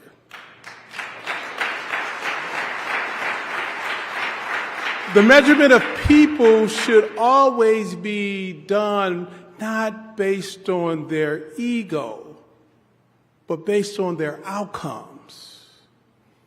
The level of integrity, the level of care, the level of concern by which she managed this office is something that during my lifetime is unmatched. In fact, she led with both character and integrity, but I've known her for a while and watched her before I knew her. She have operated with perseverance. Whether as an activist in law school, a lawyer for LDF, for the New York Attorney General's office, at the Lawyers Committee, and now in this seat that she's sitting in, that's over 30 years of perseverance, of doing what was right and just to ensure that all Americans are afforded equal protection under the law. Kristen, thank you. Because I know in this next iteration of your work, it will still be done with character, with integrity, and you will persevere as you work on behalf of many Americans who need your advocacy, your voice, your strategic thinking, and your commitment. And I hope in this next iteration, which I told you on the phone, go make a lot of money now. Because you've been on this side a long time. But wherever you land, I look forward to continue to work with you, to partner with you, and be inspired by all that you have done and that you are still to do. Thank you.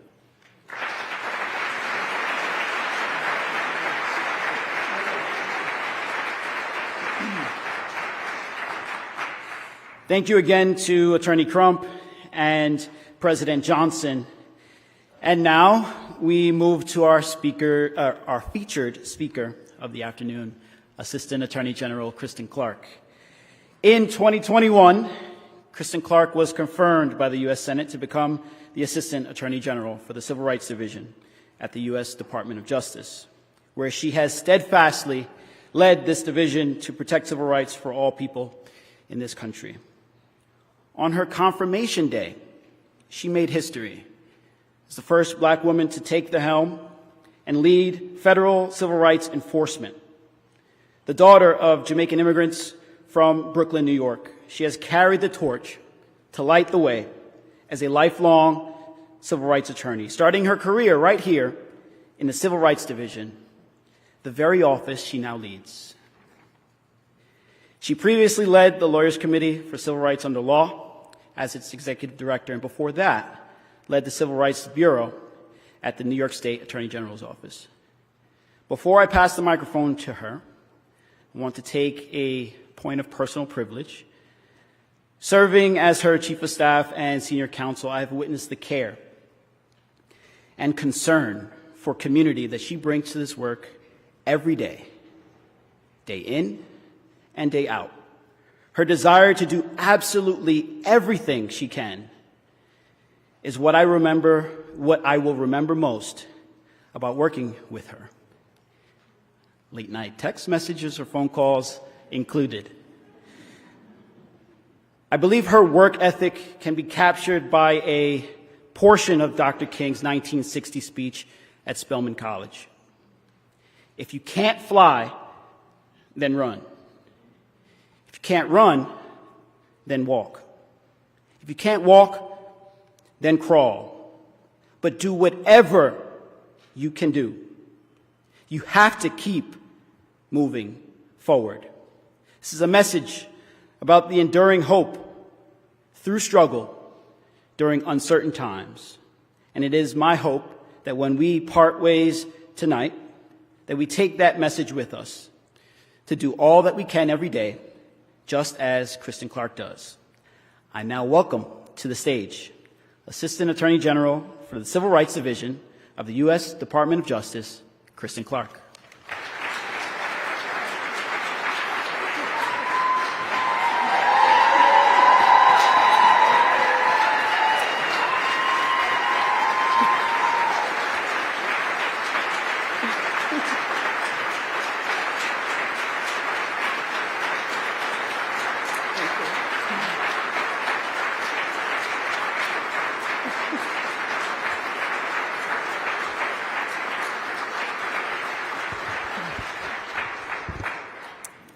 Thank you.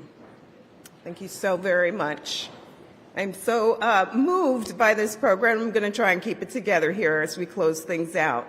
My remarks today are in tribute to the extraordinary career staff of the Civil Rights Division, who are the ones who really make the magic happen. I want to ask all of the current and former members of the Civil Rights Division, and I see that there are many here, to please stand and be recognized.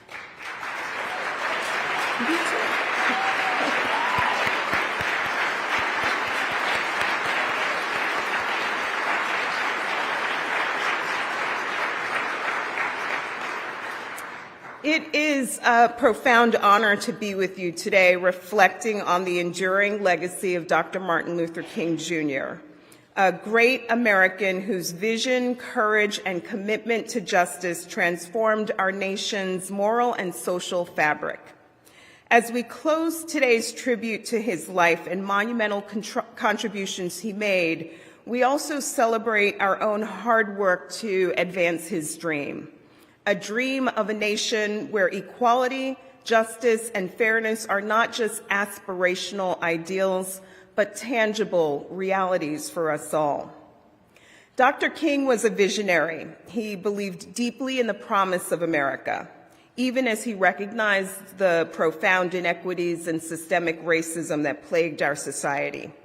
He fought tirelessly for civil rights, practiced nonviolent resistance, and embraced the inherent dignity of every human being. His leadership during the civil rights movement of the 50s and 60s ignited a fire that continues to burn in the hearts of those who seek justice and equality. It burns in our own hearts. But as we've seen today, the work Dr. King began is far from done.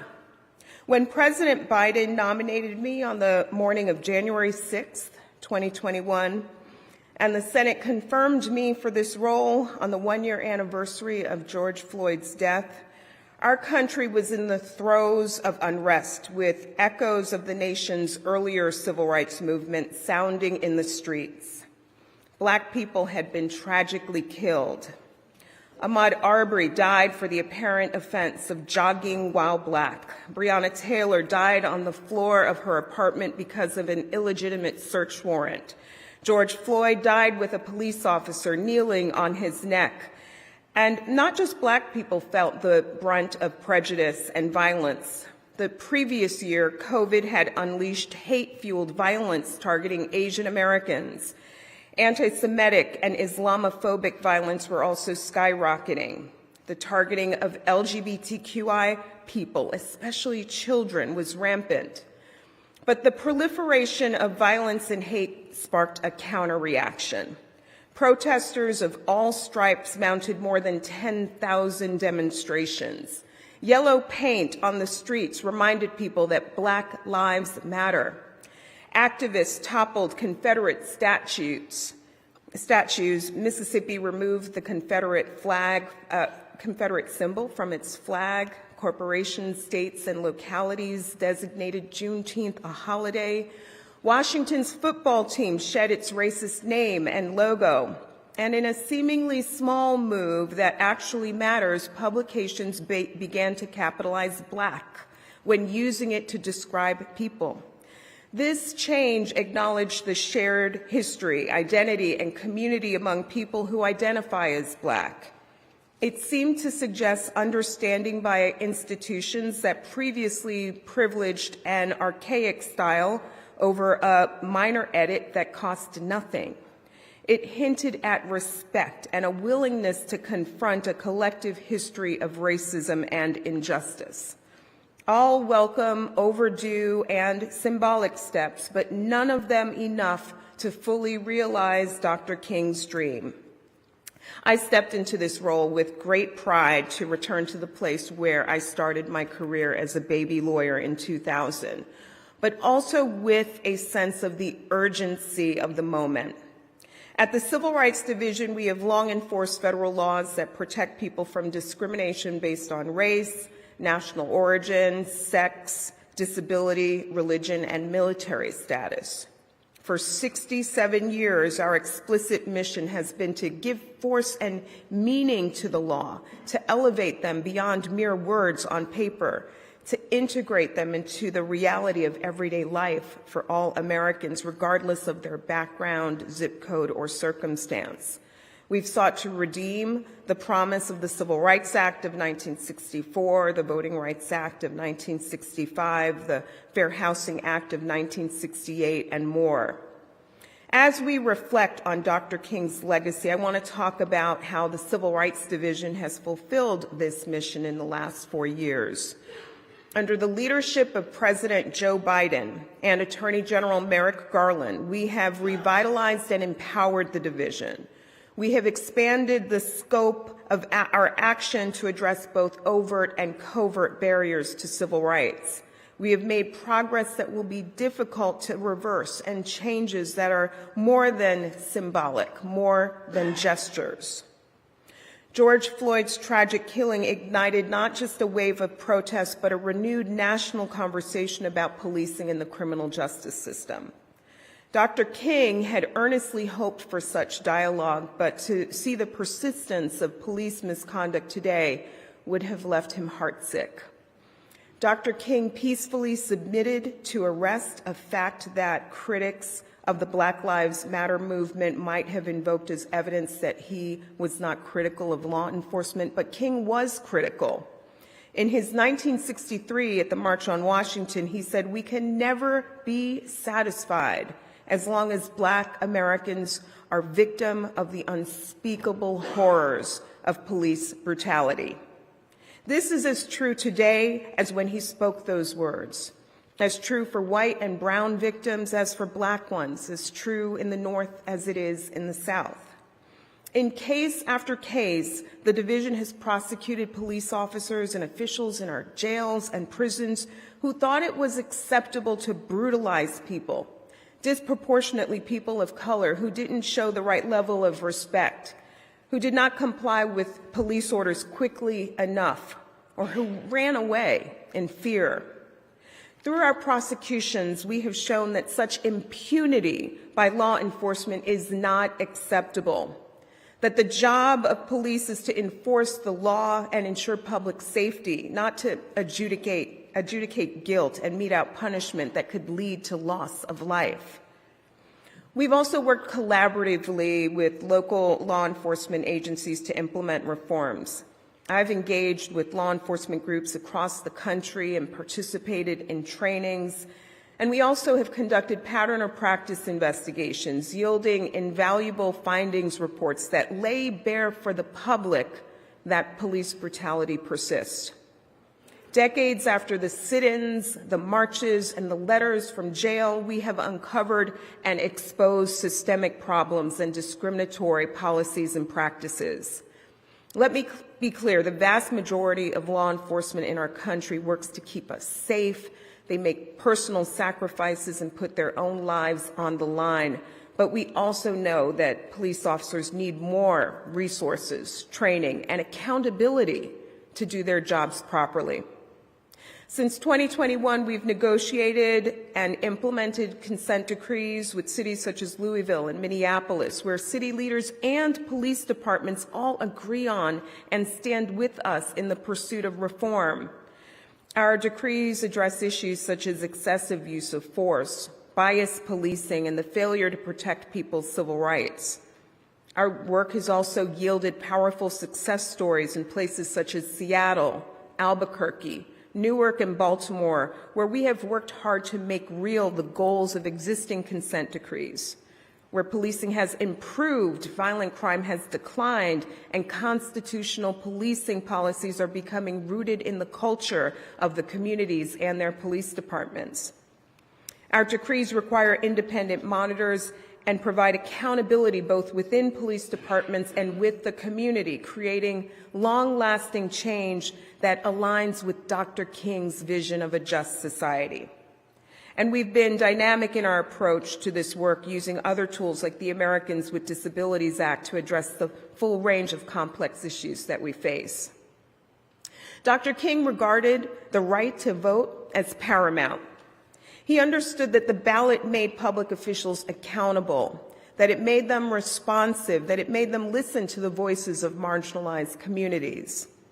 So long as I do not firmly and irrevocably possess the right to vote, I do not possess myself. I cannot make up my mind. It is made up for me. I cannot live as a democratic citizen observing the laws I have helped to enact. I can only submit to the edict of others, King observed. The Civil Rights Division has carried forward Dr. King's vision for voting rights by vigorously enforcing the Voting Rights Act and fighting voter suppression across the country. In recent years, states have introduced restrictive laws that make it harder for historically disenfranchised communities to access the ballot.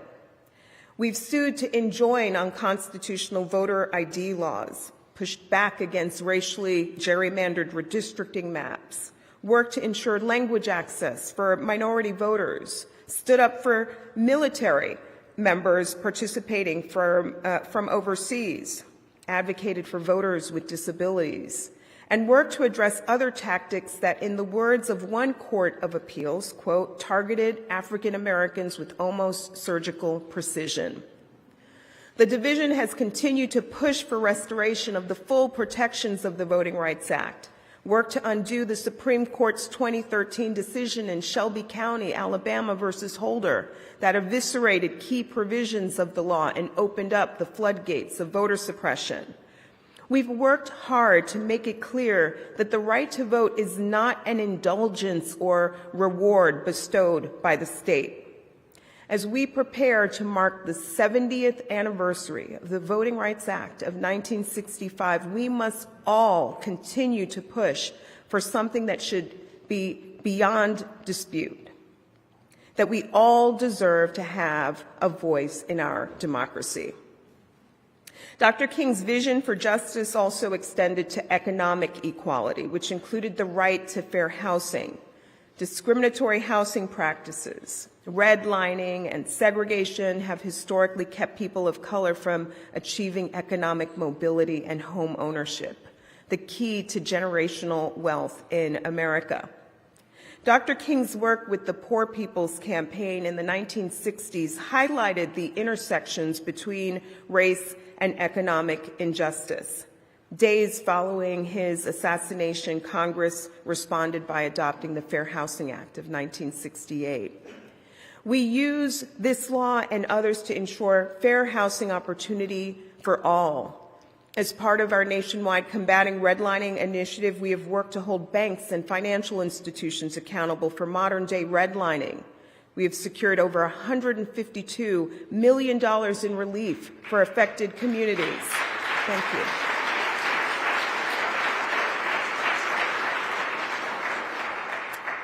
A number that leverages more than $1 billion in investment. And we have sent a clear message that everyone in our country deserves access to the American dream. And the work that defined the latter days of Dr. King's advocacy right before his assassination was not in vain. Dr. King's dream of a beloved community was one where people of all races, backgrounds, and faiths could live together in peace and mutual respect. But sadly, hate crimes and discrimination continue to tear at the fabric of society. Our work to combat hate crimes at the department and protect vulnerable communities from violence and discrimination is some of the work that I'm most proud of. Since 2021, we have charged more than 150 defendants in more than 135 cases, achieving more than 125 convictions in that time frame.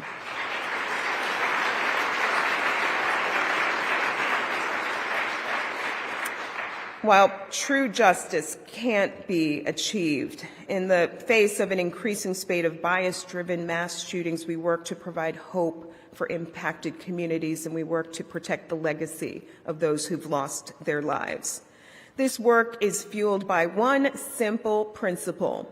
No one in America should be targeted because of the color of their skin, how they worship, where they are from, or who they love.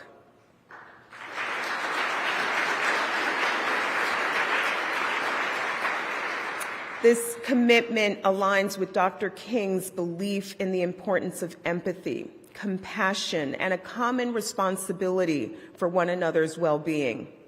This is just a small segment of our work these last 4 years, but the division has issued, or will soon be issuing, a 4-year report outlining many more accomplishments that I encourage you to read. As with all of our work, I believe deeply in centering the lived experiences of victims of discrimination and survivors of violence. We do our very best work when we are on the ground and in community, gaining a firsthand perspective on the crisis, tragedy, or problem at hand. For the last 4 years, we have traveled across the country, hearing from, standing with, and listening to communities. From the Latino community still grieving in El Paso, Texas, from a xenophobic-fueled mass shooting that resulted in the deaths of 23 Latinos, to Tallulah, Louisiana, one of the poorest regions of the country, to Little Rock, Arkansas, where residents violently resisted the mandate of Brown versus Board of Education. We have traveled across this great nation to ensure that marginalized communities are seen and heard.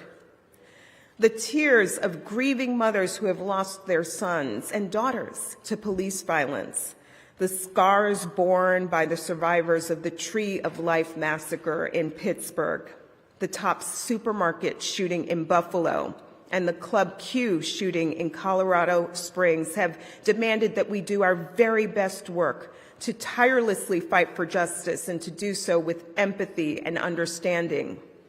The angst of communities where justice has been denied for far too long has moved us to be bold and innovative in how we promote healing in communities. In places like in Tulsa, Oklahoma, where survivors and descendants are still reeling from the 1921 race massacre that killed hundreds of Black people and destroyed a thriving Black community. I held the hands of descendants of this tragedy this past Saturday. 103 years following this horrific chapter of American history, the community is still grieving. While no perpetrator is alive to be prosecuted today, we hope that the department's report issued this past Friday, the very first time that the federal government has provided a full account of this atrocity, will help with truth and reconciliation efforts.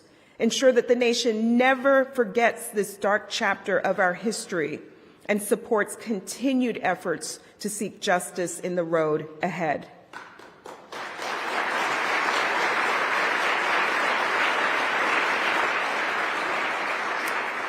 We know that none of our accomplishments would be possible without the partnership of leaders and advocates like so many who have joined us today. I want to thank Mark Morial. I want to thank Ben Crump. I want to thank Catherine Lehman, Rohit Chopra, Derek Johnson, Jill Jefferson, Maya Berry, and Maria Towns for joining us today. Thanks to all of you.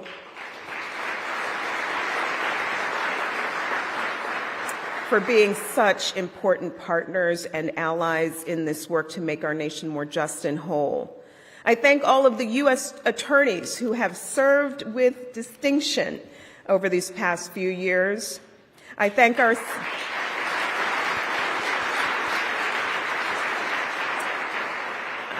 sister federal agencies for the work that we collectively do to carry forward Dr. King's vision.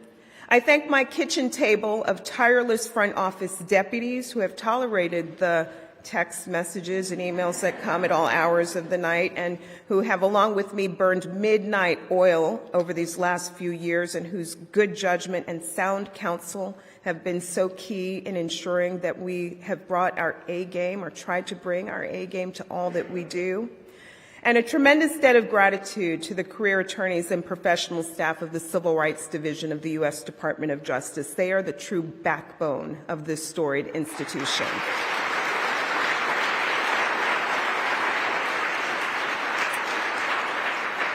It's been such an honor to lead this extraordinary team, and I stand here in awe of your dedication, your talents, and your commitment to ensuring the rule of law. I know that you will preserve and protect the accomplishments and advancements of the last 4 years, as well as those that came before.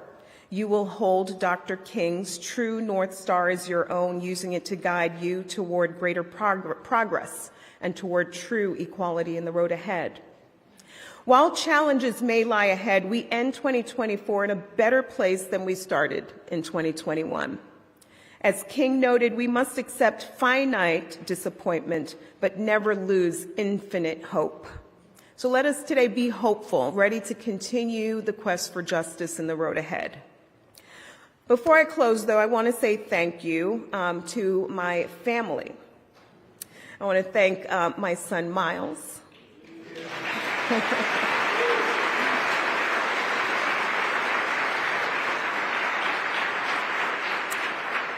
I want to thank my partner and loved ones and friends who traveled from far and near and who are gathered here today. I'm beyond grateful to each and every one of you. I thank you for your patience when I put the work ahead of you, and I thank you for being an endless foundation of inspiration and support.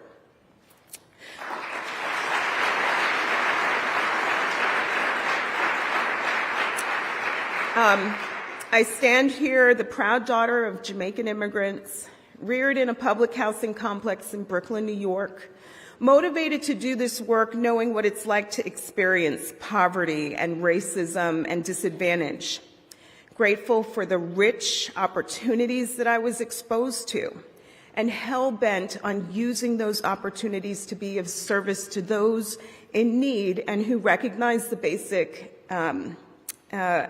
humanity of every person in this country. How grateful I am to my family and to all of you for making this opportunity to serve possible. Let's leave here today with Dr. King's message in our hearts. King reminds us that every step toward the goal of justice requires sacrifice, suffering, and struggle. The tireless exertion and passionate concern of dedicated individuals. I consider myself blessed and fortunate to have worked with the dedicated individuals at the Department of Justice and in the civil rights movement. I know that your tireless exertions and passionate concern will carry us forward in the road ahead. Thank you for commemorating with us today.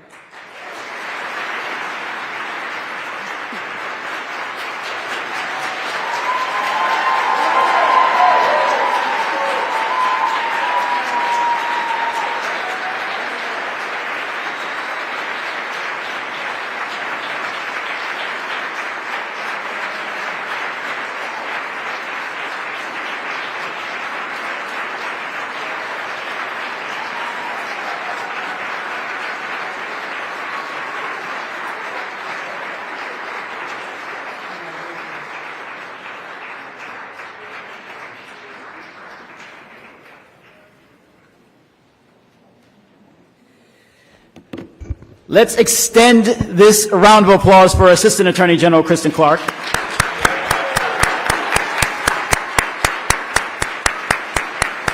And as her family comes to the stage, we have lots to reflect on.